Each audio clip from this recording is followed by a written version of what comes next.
Party ஃபண்டுன்னு collect பண்ணிருக்காங்க. அதாவது திமுகவிற்கு பார்ட்டி ஃபண்டு. திமுக பார்ட்டி ஃபண்டுனா எங்க அங்க இருக்கிற ஒன்றிய செயலர், நகர செயலர் கிடையாது. திமுக தலைமையின் பெயரை சொல்லி திமுக தலைமைக்கு பார்ட்டி ஃபண்டுன்னு சொல்லி தான் கலெக்ட் பண்ணியிருக்காரு நேரு அவர்கள், அவருடைய சார்ந்த பிஏக்கள்.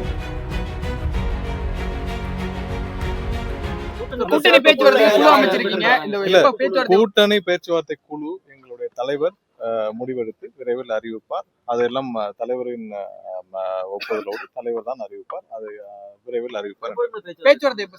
இல்ல, அதுக்கான நாள்கள் இருக்கு, உங்களுக்கு எல்லாருக்கும் தெரியும். ஏன்னா தலைவர் அறிவிப்பார், ஏன்னா தலைவருக்கு தெரியும் எப்போது முடிவெடுக்க வேண்டும் என்று.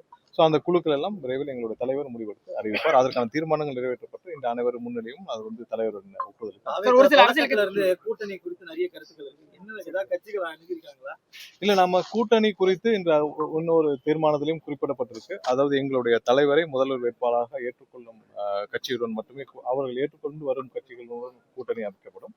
அதுபோல் கூட்டணி குறித்து பேச்சுவார்த்தை நடத்த குழுக்கள் அமைக்கப்படும். இதெல்லாம் முடிவெடுத்த பிறகு எங்களுடைய தலைவர் வாயிலாக இது அறிவிக்கப்படும். சோ கூட்டணி முடிவுகள் எதுவாக இருந்தாலும் தலைவர் வாயிலாக அறிவிக்கப்படும்.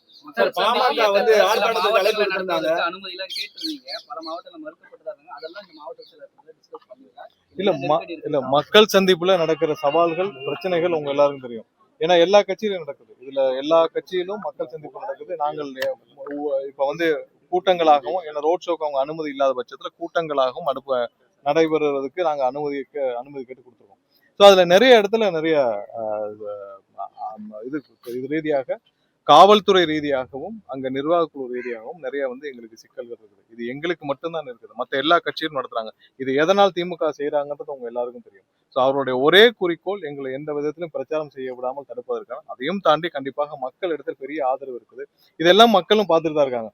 எந்தெந்த வகையில எங்களுக்கு எல்லாம் முட்டுக்கட்டை போடுறாங்க, எந்தெந்த வகையில எங்களுடைய பிரச்சாரங்களை தடுக்கிறாங்க, எந்தெந்த வகையில எங்களுக்கு எல்லா விதத்திலும் முட்டுக்கட்டை ஒவ்வொரு இடத்திலும் போடுறாங்க, மக்களும் பார்த்துட்டு இருக்காங்க. அதை தாண்டி கண்டிப்பாக எங்களுடைய பிரச்சாரங்கள், எங்களுடைய தலைவரின் மக்கள் சந்திப்புகள் கண்டிப்பாக நடைபெறும். எல்லாத்தையும் நாங்கள் கடந்து கண்டிப்பாக சந்திப்புகள். முக்கிய கட்சிகள் போன்ற கட்சிகள்ல பாத்தீங்கன்னா அந்த வேட்பாளர்கள் விருப்பமனு தாக்கல் செய்யக்கூடிய பணியை தொடங்கிடுச்சு.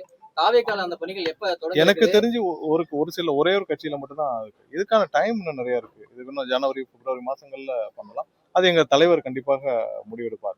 இன்று நம்ம மக்கள் முன்னாடி இருக்கிற சவால்கள் நிறைய இருக்கு. நம்ம கண்டிப்பாக அதை கொண்டு போய் மக்கள்கிட்ட சேர்க்கணும். ஏன்னா இன்னைக்கு திமுக செய்யும் ஊழல்கள், திமுகவிடம் இருக்கும் அனைத்து பிரச்சனைகளும் நம்ம மக்கள்கிட்ட கொண்டு போய் சேர்க்க வேண்டிய கட்டாயத்தில் இருக்கிறோம். அது அனைத்து குறித்தும் இன்னைக்கு டிஸ்கஸ் பண்ணப்பட்டுச்சு. மக்கள் பிரச்சனைகளை எதிர்கொண்டு நம்ம சந்திக்க வேண்டும். ஏன்னா இன்னைக்கு ஒரு வாரமா பார்த்துட்டு இருப்போம். இந்த ஒரு வாரத்தில் பெரும்பாலும் ஊடகங்கள் கவர் செஞ்சது என்னன்னு பாத்தீங்கன்னா, திரு கே நேரு அவர்களின் ஊழல் பற்றி அமலாக்கத்துறை எழுதிய கடிதம் பற்றி.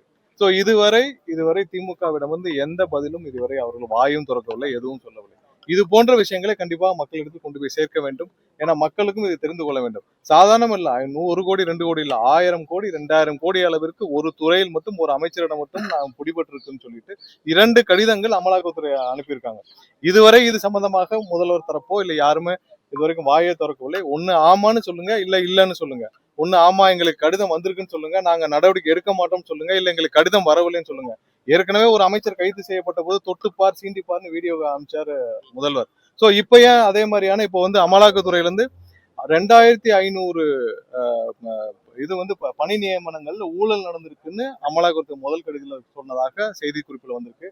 அது இல்லாமல் 1000 கோடி அளவுக்கு ஊழல் செய்ததாக அந்த ஊரக உள்ளாட்சி துறையில எல்லா இடத்துலயும் ஊழல் நடந்திருப்பதாக 2வது கடிதம் அனுப்பப்பட்டதா ஊடகங்கள் எல்லாத்துக்கும் வந்திருக்கு. சோ இது சம்பந்தமாக இதுவரை ஏன் முதல்வர் தரப்புல இருந்து ஒரு வார்த்தை கூட வரவில்லை. ஏன்னா இதுல சாதாரணம் இல்ல, ஒருத்தர் ஏன்னா இந்த உத்தரவுகள், அந்த நியமன உத்தரவுகளை வழங்கியதே முதல்வர் தான். இதுல இன்னும் ஊடகங்கள்ல பல இடத்துல பார்த்தப்ப பார்ட்டி ஃபண்டுன்னு கலெக்ட் பண்ணிருக்காங்க. அதாவது திமுகவிற்கு பார்ட்டி ஃபண்டு. திமுக பார்ட்டி ஃபண்டுனா எங்க அங்க இருக்கிற ஒன்றிய செயலர், நகர செயலர் கிடையாது.